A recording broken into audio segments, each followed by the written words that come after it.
일단 뒤로 빼고요. 외란 이후에 이제 그 경제면 이게 굉장히 양이 많고 내용이 엄청나게 많은데 그냥 그 건너서 그냥 핵심적인 것만 말씀드리겠습니다.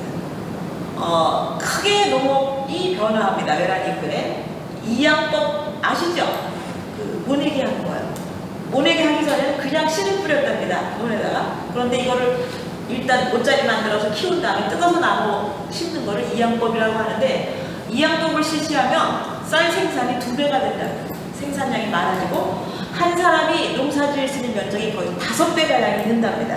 그러니까 전에는 그냥 씨를 뿌릴 때는 한 그 1 정도의 농사를 지을 수 있었다면 5배의 농사를 한 사람이 지을 수 있는 게 이양법이라는데, 이거는 아주 엄청난 그 벼농사의 그 변화인데, 원래 우리나라는 그 땅을 소유한 지주가 소작인에게 땅을 농사를 지으라고 시키면 병작 반추라고 해서 농사지어서 절반씩 지주와 소작인이 나눠가는 게 일반적이었습니다. 이거를 이제 요즘도 이렇게 한다고 하는데, 농사지어서 절반씩 땅 주인과 그 농사지은 사람이 나누는 거.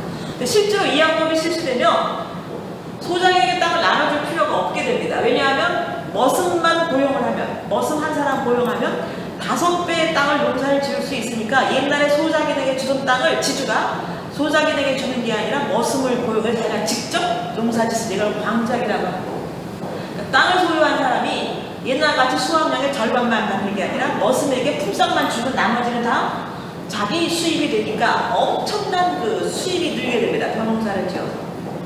벼농사를 지어서 엄청난 수입이 늘게 되면 그 이제 쌀로 앞으로 이제 여러 가지 활동을 많이 하게 되는데, 문제는 모내기를 하려면 반드시 필요한 게, 모내기 할 때 물이랍니다. 물이 없으면 모내기철에 가뭄이 들면 농사를 완전히 망치기 때문에 수리시설, 전국에 저수지를 건설하는데 우리나라 이런 저수지가 약 1000개 정도가 만들어져서 이제 물을 확보해서 모내기철에 재원사라고 하는 관청까지 설치해서 전국에 그 수리시설, 저수지를 만드는 일을 했고, 또 하나가 그 봄에 모짜리 만들어서 한 달 정도 모를 키우는 그 기간 동안 가을에 추수하고 그 다음에 봄까지 그 땅에다가 보리 농사를 지을 수가 있어서 이보작이 가능해졌다.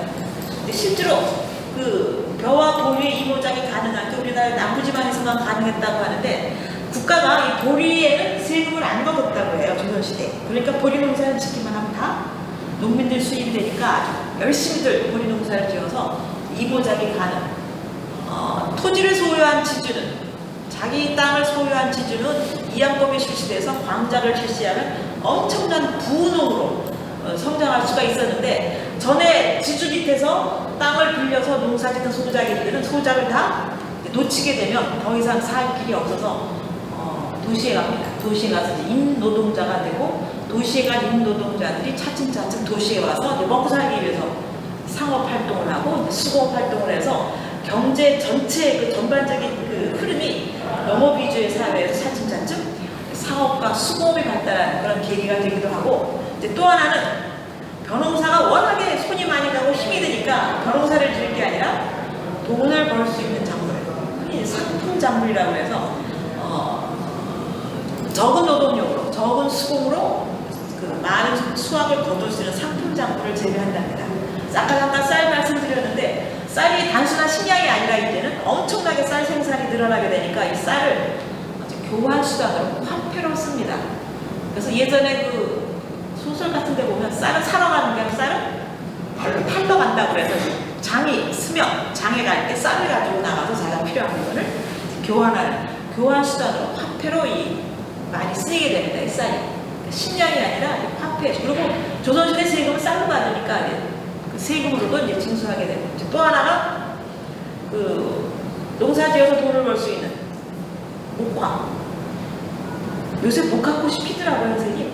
요새 그 목화밭에 갔더니 꽃이 그냥 탁스럽게 피는데, 목화가 생산이 돼서 이제 의류, 그리고 아까 일본에서 들어온 담배, 조선시대 최고의 수품이었던 이제 인삼 같은 거를 재배해서, 이런 목화나 담배나 인삼을 재배하면 엄청나게 이게 부가가치를 누릴 수 있는 작물이어서 벼농사보다는 이런 상품 작물을 재배하는, 그리고 이제 야채, 아까 들어온 그 일본에서 들어온 야채 같은 거를 재배해서 그 농업 자체가 외란 이후에 크게 변화하게 되고, 농민들이 이제 크게 각성을 하게 되는 계기가 되는 게 바로 이제 농업의 변화예요.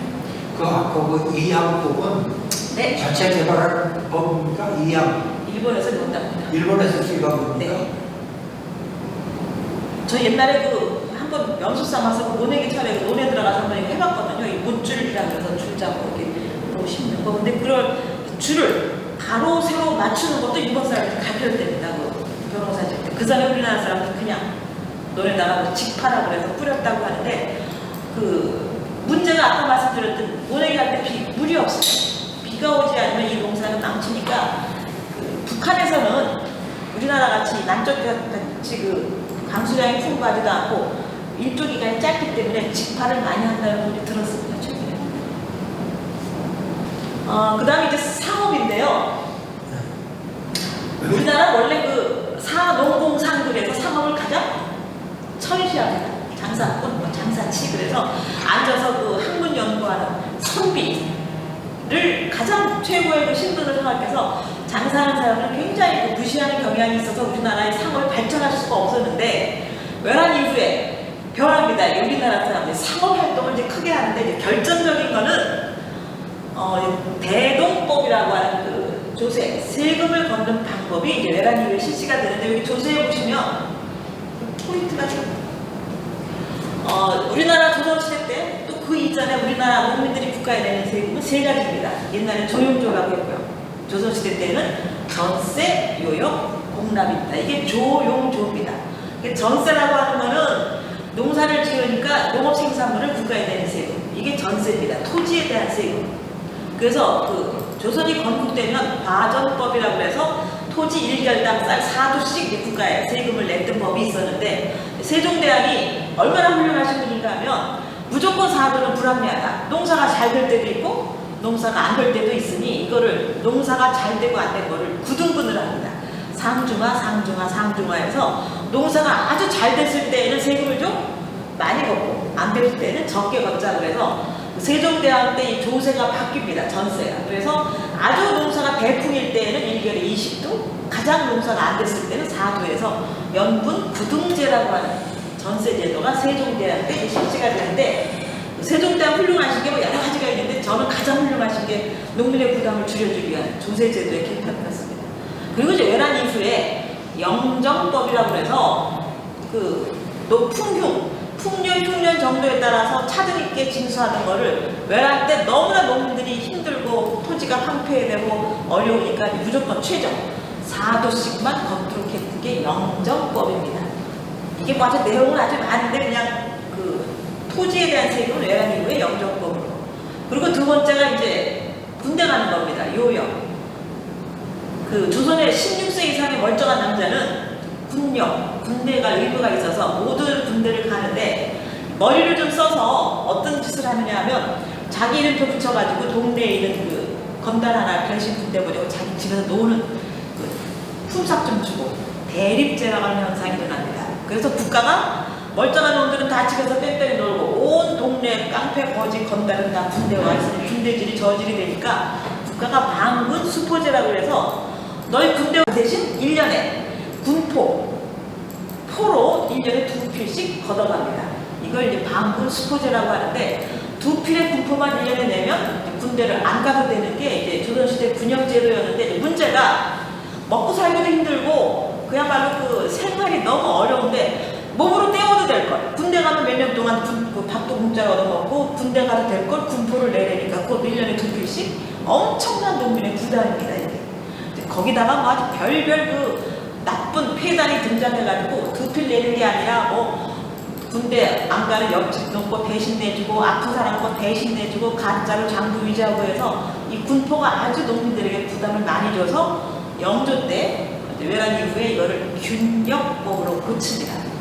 그래서 군대 가는 대신에 1년에 군포를 2필씩만 내도록 하는. 그래서 아주 완벽하게 사실 외란호랑 끝나가는 조선에 전쟁이 없습니다. 전쟁이 없으면 부인들 수요가 필요하지가 않지요. 그래서 이걸 대신 이제 군포를 받는 것으로 국가 재정 수익을 보충하는 게 균형법이고 이제 마지막으로 공납. 이 공납이라고 하는 것은 각 지방의 특산물을 물건으로 내는 세금이 공납입니다. 물건으로 직접 내는 세금이 공납인데, 이게 이제 문제가 또 무슨 문제가 생기냐면, 각 지방에서 나는 특산물을 서울까지 운반하는데 엄청나게 그 공이 많이 듭니다. 그리고 신선한 물건 서울까지 가는 동안에 다 상하기도 하고. 그래서 방납이라고 하는 걸 대신하는데, 방납이 뭔가 하면 서울에 있는 상인이 농민에게 너희 공납 물건으로 서울까지 세금 내려면 얼마나 귀찮고 힘드냐, 내가 대신 내줄게. 서울에서 상인이 내가 그 물건을 대신 내줄 테니 너는 나한테 그거를 물건값으로 달라고 하는 식의 그 방납이라고 하는 것이 등장합니다. 대신 공납을 내주는 게 방납인데, 실제로 이 방납의 피해가 아주 엄청나게 커집니다.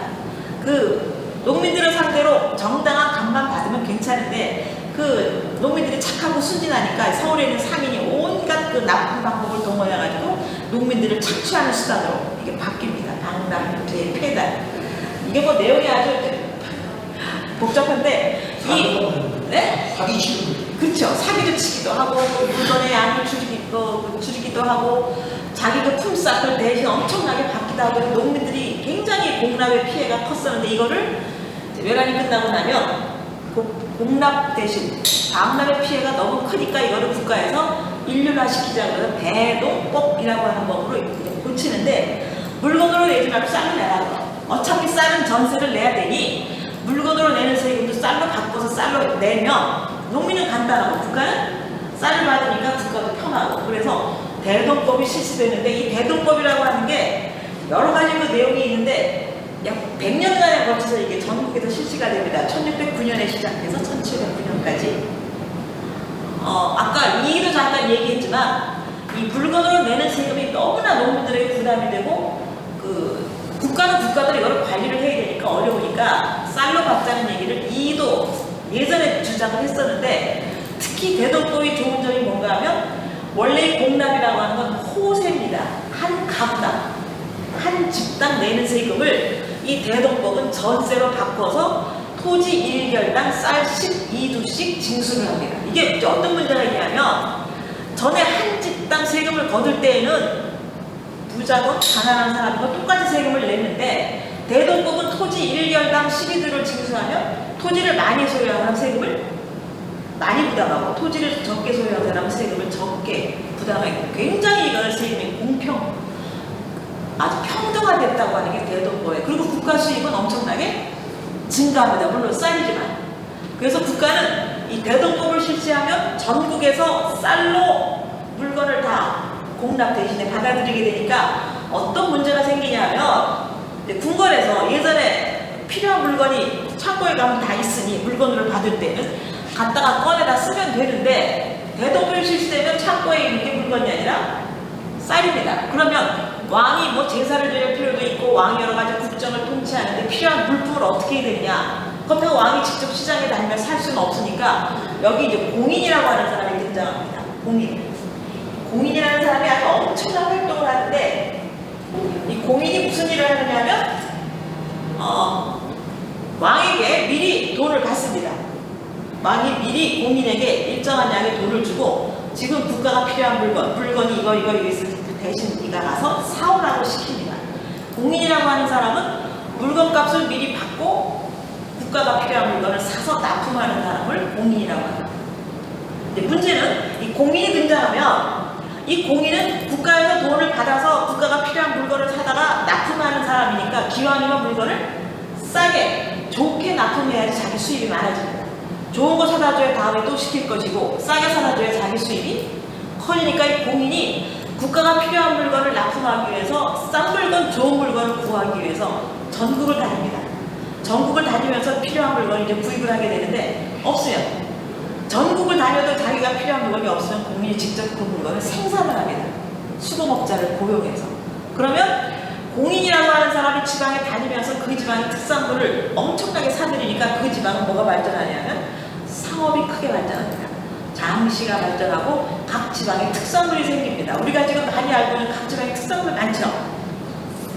강화 같은 데는 화물서 유명하죠. 인삼은요. 강화하고 금산이 아주 유명하죠. 그래서 각 지방에 그 지방을 나타낼 수 있는 특산물이 생산이 되고, 공인은 그 물건을 사서 납품을 하게 됩니다. 그러니까 우리나라의 차츰 지방의 상업이 크게 발전하는 계기가 되게 바로 공인의 등장입니다. 예를 들어서 왕이 정부에서 신발 100켤레를 사오라 라고 공인을 시켰는데 공인이 신발 사러 다녀도 마땅한 신발이 없으면 공인이 신발 기술자를 고용해가지고 신발을 생산해서 납품을 하면 됩니다. 그러면 결국 신발 만드는 기술자, 수공업자들이 공장을 만들게 되고 물건을 생산하게 되니까 수공을 발달하게 됩니다. 그러니까 공인이 등장하면 조선시대 후기에 조선의 모든 경제 패턴이 상업, 수공업이 크게 발달하고 각 지방은 장시가 발달하고 해서 조선시대 후기 사회는 농업사회에서 차츰차츰 상업사회로 바뀌게 됩니다. 서양에서만 이게 상업 발전하고 우리나라도 이 시기에 17, 18세기에 엄청난 그 경제적으로 패턴이 바뀌게 되는 계기가 되고 특히 죽어라고 농사 지어봤자 부자 못 되니까 장사하자. 아까 왜 지방에서 그 소작하는 사람들이 땅을 잃으면 임노동자가 도시를 많이 왔다고 그랬지 않습니까? 도시에 온 임노장들이 임노동자들, 상업에 종사합니다. 돈을 벌기 위해, 개인이 돈 벌기 위해 상인활동을 사상이라고 하는데 서울에 있는 상인들을 경강상인, 특히 서울에 있는 상인들은 한강을 이용해서 이 운수업, 물건을 날라주고 엄청난 돈을 벌습니다. 마포에 가면 새우젓 장수, 저기 청원동에 가면 나무 장수 해가지고 이 한강의 수우를 이용해서 엄청난 상인들이 등장하고 송상은 개성상인입니다. 개성에서 주로 팔았던 물건이 인삼입니다. 개성상인들은 이 인삼을 국내에서만 판매하는 게 아니라 청나라에 수출을 해서 우리나라 중요한 수입품이 바로 인삼이 됩니다. 인삼 얘기 많이 들으셨겠지만 인삼이 오래되면 이게 썩으니까 인삼을 썩지 않게 청나라까지 가져가야 되니까 인삼을 쪄서 파는 홍삼이 이제 크게 발달해서 우리나라 조선시대 때 수출품 가운데 엄청난 양이 이제 인삼이 차지합니다.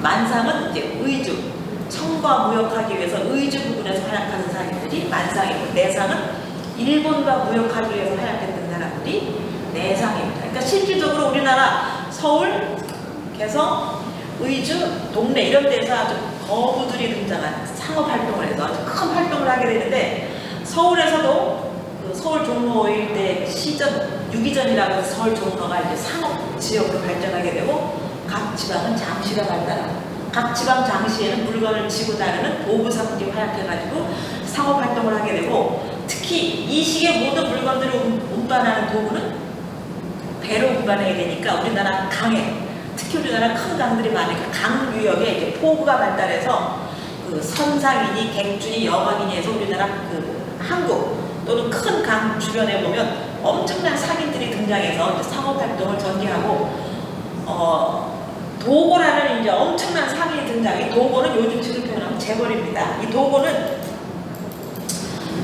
이제 상업 활동을 해서 이제 돈을 많이 번 이 상인이 왕을 찾아갔답니다. 왕을 찾아가서 이번에 청나라 사신 갈 때 나를 사신의 일행으로 나를 보내라. 그러면 내가 사신의 일원으로 청나라에 가서 갈 때 그냥 가는 게 아니라 인상, 은 이런 거를 청나라에 가져갈 때 가서 팔고 돌아올 때는 우리나라에 가져가서 팔 수 있는 청나라로 들어온 책이나 비단이나 한약재 같은 것을 가지고 와서 우리나라에 팔면 큰 이제 부자가 되게 되니까 이 도고라고 하는 재벌이 등장해서 왕과 결탁을 합니다. 그럼 왕은 이 도고를 사신주의 일행으로 청나라에 보내면 이 도고가 청나라에 가서 엄청난 무역을 해가지고 이제 돈을 많이 벌어와서 왕에게 뭘 주겠습니까? 정치자금 줍니다. 왕은 이 상인과 결탁을 하는 거죠. 사신으로 보내는 대신에 엄청난 정치자금을 받게 되니까 왕하고 도고하고 사이에 이제 거래가 이루어지고 옛날에 그렇게 무시하고 천시했던 상인들하고 왕하고 레벨이 같아집니다. 이게 완전히 이제 신분제도 형태가 붕괴하는 요인으로 잘 등장합니다. 도고 중에 특히 청과의 무역으로 엄청난 부를 축적해서 신분은 상인이니까 아주 상민, 상놈이었지만 실질적으로 엄청난 부를 축적한 재벌들이 등장해서 이 시기 조선의 경제가 완전히 이제 바뀌게 되는데 이런 도고들에 의해서 이제 국제무역이 성행이 돼서 이제 개시 그러면 이제 국경지방에 만들어진 국제시장입니다. 후시는 이제 뒷골목에서 만들어진 밀무역을 얘기하는데 실질적으로 상업활동이 활발하게 전개가 되고 이제 물건이 교류가 되면 물물 교환 가지고는 안 되니까 화폐가 등장합니다. 약소모음이라고 해서 종이에다가 이제 결제를 해가지고 나중에 지불하게 하는 우리가 흔히 아는 화폐는 상평통보가 있죠. 엽전을 많이 사용해서 예전에 장에 가서 물건으로 교환하는 물물 교환 시대가 아니라 이제는 화폐가 발달하고 은행 업무까지도 발달해서 약소보험도 발행하고 해서 완전히 우리나라 경제가 근대적으로 발전하게 된 게 이 시기입니다. 이게 거의 지금 언급이 되지 않고 잘 알 수가 없어서 그런데 실제로 이때 보면 실학자들이 뭐라고 주장했냐면 중산주의 실학 주장해서 농업보다는 상업에 치중해야 나라가 발전한다. 그래서 박재란 같은 사람, 박지원 같은 사람 물건을 빨리 운반하는 것이 성공의 지름길이니까 빨리 운반하기 위해서는 배도 중요하지만 육지에서는 수레를 이용해서 물건을 빨리 운반하자는 것을 주장하기도 했었습니다. 우리나라 실학자들도. 그러니까 이 시기에 17, 18세기 우리도 유럽 못지않게 산업혁명에 가까운 상업활동을 전개하는 학자들이 있었는데 우리나라 이게 성공을 거두지를 못했다는 거고 유럽은 성공했고 그 차이입니다. 이 당시에 우리나라에서 일어났던 이 상업활동, 수공활동 보면 세계 어디를 내놔도 뒤지지 않는 엄청난 산업, 경제가 발전했던 걸 볼 수 있습니다.